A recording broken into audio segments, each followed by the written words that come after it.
Love how you started with kind of the end in mind and talking about those leading indicators to churn. And full disclosure, we're a partner of Sixth Sense, so I could I'm mentally mapping what you're saying to what our experience is, and yeah, it makes a ton of sense in terms of how you've approached it. I seem to remember you were talking about automating a good portion of this as well, which to me I've not heard, and I talk with, as a lot of people know, I talk with a lot of people in the industry.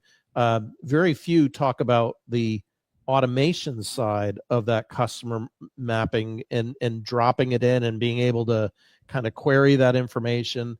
If that's an approach that you took, like who was responsible, like how did you divvy up responsibilities across teams there? Because that could be a little bit sensitive depending on how you're navigating internally, I would imagine. Yeah. So I just made a note, so I remember two things to say to you. So first, yes, this is not just CS. So while I do run our customer success department, when we mapped out the customer journey, I think this is very important for people to know. I was not the most important person in the room. Everybody was. We needed representation from sales, from solutions consulting, from marketing, operations, and customer marketing / customer lifecycle. I'm probably forgetting. Oh, product. Sorry, obviously product. And the reason why we did that is we needed buy-in from the start that this is going to be the customer journey that we are all going to agree upon that they take. And this is what we want to put out there. Like, this is what we're proud of. And it does start, to your point, in pre-sale. It's like, what expectations are we setting with the customer? What do they think is going to happen once they sign? What have we captured in this pre-sale process that we want throughout the journey? So we started with that, and I could talk in a little more detail if anybody wants on the roles. But we did this last December, so not even a year ago. And I will tell you that, meaning we like really streamlined it a year ago, that since December till today, it's already different. We are already looking at what pieces we can automate. So in December, we personally didn't have internal agents. We didn't have, we had all the different tech, but we weren't really utilizing it well, like other technology to help us automate and be more digital.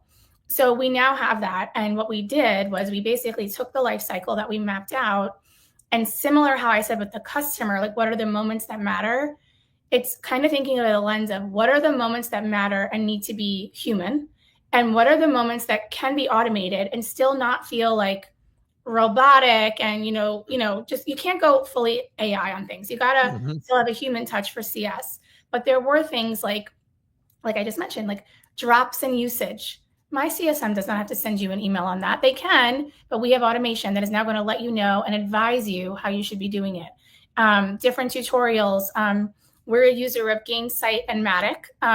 We're using Gainsight and Matic to automate different ways that we send value messaging to customers. If anybody's familiar with Gainsight, we are really trying to adopt their CTAs. So that means call to action.